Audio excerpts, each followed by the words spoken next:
নবান্ন সভাঘরের বৈঠক ভেস্তে যাওয়া নিয়ে ইঙ্গিতপূর্ণ পোস্ট তৃণমূল নেতা অরূপ চক্রবর্তীর। ফাঁকা নবান্ন সভাঘরের ছবি পোস্ট করে বামেদের নিশানা। জুনিয়র ডাক্তারদের আন্দোলনে বামেদের মদতের অভিযোগ।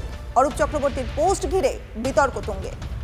UEN Jaipur is a perfect target for prospective students aspiring for good jobs, good education with future-ready skills. রনিভা, অরূপবাবু যে পোস্ট করেছেন সেই পোস্ট একান্তই ব্যঙ্গাত্মক পোস্ট। তিনি বোঝাতে চেয়েছেন যে বামেদের এই মুহূর্তে আইনসভায় কোনো প্রতিনিধি নেই, বিধায়ক শূন্য।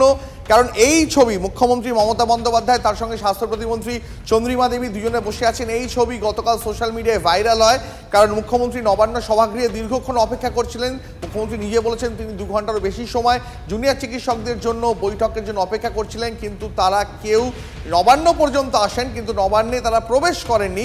তারা সভাগৃহে বৈঠকের জন্য প্রস্তুত রাখা হয়েছিল সভাগৃহকে। এই সভাগৃহে অনেক বেশি মানুষ বসার ক্যাপাসিটি থাকে, যে কারণে 30 থেকে 32 জন প্রতিনিধি তারা প্রত্যেকেই বসতে পারত। সেই কারণে নবান্নে এই সভাগৃহ ফিরিয়ে রাখা হয়েছিল, এবং সেই নবান্ন সভাগৃহে যখন কেউ আসলেন না বৈঠক করতে, তখন এই ছবিটা নবান্ন থেকেই প্রথমে শেয়ার করা হয় যে মুখ্যমন্ত্রী অপেক্ষা করছেন বলে। তারপরে এই ছবিকে ঘিরে অনেক রকম লেখা, অনেক রকম ইঙ্গিতপূর্ণ পোস্ট সোশ্যাল মিডিয়ায় ঘুরতে থাকে। অনেকেই মুখ্যমন্ত্রী এবং নবান্নে এই বৈঠককে ঘিরে নানা রকম মন্তব্য করতে থাকেন। তারপর পাল্টা তৃণমূল কাউন্সিলর অরূপ চক্রবর্তী তিনি এই ছবিটি পোস্ট করেন এবং পোস্ট করে বামেদের কটাক্ষ করলেন যে বামেদের এত কথা কেন শুনবো, বামেদের কোনো বিধায়ক নেই, তাদের কোনো প্রতিনিধি নেই, তারপরও বামেরা কি করে এরকম একটা আন্দোলনের পিছনে ইন্ধন যোগায়। এই মুহূর্তে সিপিএম নেতা শতরূপ আমাদের সঙ্গে রয়েছেন। শতরূপ, আপনি অরূপ চক্রবর্তীর পোস্ট নিশ্চয়ই দেখতে পেয়েছেন, যেখানে উনি নবান্নে, যেখানে মুখ্যমন্ত্রী বসে আছেন, চন্দ্রিমা দেবী বসে আছেন, সেই ছবি পোস্ট করেছেন, ফাঁকা নবান্ন সভাগৃহের ছবি, এবং উনি বলছেন এখানে নাকি সিপিএমের আর কি বৈঠক হচ্ছে, কারণ সেখানে কোনো কেউ নেই সেহেতু তিনি ছবিটি ব্যঙ্গাত্মকভাবে পোস্ট করেছেন। কি বলবেন? দেখুন, জগজিৎ সিং এর একটা গান আছে না, আপনারা তো শুনেছেন, তুমি ইতনা जो मुस्कुरा रहे हो क्या गम है जिसको छुपा रहे हो। এই যে ওরা এত খিল্লি করছে, এই যাবতীয় খিল্লির আড়ালে বেসিক্যালি মমতা বন্দ্যোপাধ্যায়ের মুখে যে গতকাল চুনকালি লেগেছে তার যন্ত্রণা, তার দুঃখ ঢাকছে। তাছাড়া আর কি কারণ থাকতে পারে বলুন? মমতা বন্দ্যোপাধ্যায় যেখানে কুঞ্জ সাজিয়ে বসেছিলেন ওনার প্রাণনাথ আসবে বলে, কিন্তু ওনার সেই কুঞ্জ ফাঁকা হয়ে গেল, প্রাণনাথ আর এলো না। ফাঁকা ঘরে বসে থেকে 2 ঘন্টা পরে বাড়ি চলে গেলেন। এখন সেই ছবিটাকে নিয়ে মমতা বন্দ্যোপাধ্যায়কে নিয়ে থ্যাংক ইউ করা হচ্ছে, সেই ছবি নিয়ে নানা রকম মিম তৈরি হচ্ছে।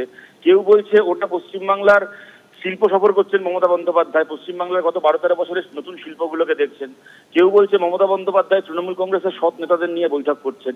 সুতরাং এই যে বিভিন্ন রকমের খিল্লি হচ্ছে, পাল্টা ওদেরকেও তো কিছু একটা করতে হবে। কিন্তু দেখুন, এই যাবতীয় পরিহাস ইত্যাদির বাইরে যেটা ঘটনা সেটা হচ্ছে যে মমতা বন্দ্যোপাধ্যায় সমস্যাটাকে মেটাতে পারলেন না।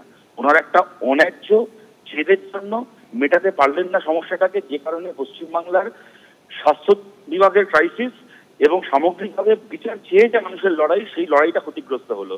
মমতা বন্দ্যোপাধ্যায় অ্যাডমিনিস্ট্রেটিভ মিটিং এ লাইভ স্ট্রিমিং করেন, কেননা ওগুলো না ধমক দেওয়ার মিটিং, লোককে ধমক দেন আর সেটা লাইভ স্ট্রিম করে পাবলিককে দেখান।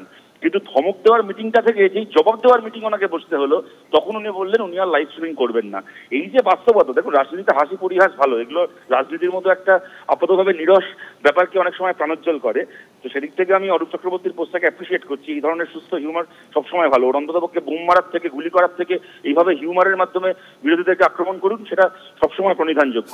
কিন্তু যাবতীয় হিউমারকে ছাপিয়ে এটা স্বীকার করতে হবে যে রাজ্যের সরকার ব্যর্থ। বেশ, আপনাকে অনেক ধন্যবাদ। আমরা কথা বলছিলাম সিপিএম নেতা শতরূপ ঘোষের সঙ্গে। এনজেপি স্টেশনে যাত্রী বিক্ষোভ, ইঞ্জিনে যান্ত্রিক ত্রুটির কারণে সকাল থেকে স্টেশনে দাঁড়িয়ে এনজেপি গুয়াহাটি বন্দে ভারত। সকাল 6টা বেজে 10 মিনিটে ট্রেন ছাড়ার কথা থাকলেও এখনও দাঁড়িয়ে ট্রেন। কখন ছাড়বে ট্রেন, প্রশ্ন অপেক্ষারত যাত্রীদের। রেলকর্মীরা কোনো সদুত্তর দিতে পারছেন না বলে অভিযোগ যাত্রীদের।